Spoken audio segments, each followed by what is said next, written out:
6ஆம் தேதி விடாமுயற்சி படம் அஜித் குமார் நடிப்பில் படம் வெளிவந்தது. 7ஆம் தேதி வெளியாகிறத நிலவுக்கு என்மேல் நடிக்கவும் 14ஆம் தேதி வெளியாக இருக்கிற டிராகன் படம் அப்படின்னு இந்த ரெண்டு படத்துடைய ரிலீஸ் டேட்டுமே விடாமுயற்சி ரிலீஸ் ஆகிற ஒரு காலத்தில் ரிலீஸ் டேட்டை தள்ளி வச்சுட்டாங்க. ஏன்னா விடாமுயற்சிக்கு தான் அதிகமான ஸ்க்ரீன் ஸ்பேஸ் கிடைக்கும், அப்போ எங்களுக்கு கிடைக்காது அப்படின்னு சொல்லிட்டு இந்த படத்தை சோலோவும் அவங்க ரிலீஸ் பண்ணல. 21ஆம் தேதி அட் அ டைமில் ரெண்டு படத்தையும் ஒட்டுக்கா ரிலீஸ் பண்ண போகிறாங்க. இன்னைக்கு 10 நாளைக்கு முன்னாடியே படத்துடைய ட்ரெய்லரை லான்ச் பண்ணியிருக்காங்க. இந்த ரெண்டு படமே ஃபன்ஃபில்டான ஒரு லவ் மூவியாக இருக்கும்போது தனுஷ் டைரக்ஷனில் நிலவுக்கு என்மேல் நடிக்கவும் அஸ்வின் மாரிமுத்து டைரக்ஷனில் டிராகன் யாருப்பா அவருன்னு எடுத்துட்டிங்கன்னா ஓமே கடவுளை படத்தை டைரக்ட் பண்ணவர் தான். இந்த படத்தில் director and actor Pradeep Ranganathan நடிக்கிறாரு. அதிக அரியர் வச்சிருக்கக்கூடிய படத்துடைய கதாநாயகன்.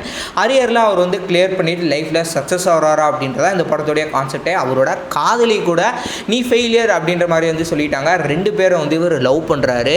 அதே சமயம் எடுத்துட்டிங்கன்னா அங்கே லவ் ஃபெயிலியர் அப்படின்ற மாதிரி நிலவுக்கு என்மேல் நடிக்கவும் படத்தில் இருக்குது. இந்த ரெண்டு படத்துலையுமே ஒரு சில பாடல்கள் வெளியிட்டாங்க. முக்கியமாக படத்தில் எடுத்துட்டிங்கன்னா ஏண்டி அப்படின்ற பாடல் ஆகட்டும், அந்த பாடல் கேட்கறதுக்கு நல்லாயிருக்கும். ஆனால் இதை விட கோல்டன் ஸ்பேரோ பாடல் தான் நிலவுக்கு என்மேல் நடிக்கவும் பயங்கரமான ஒரு அழைப்பு பெற்ற பாடல்.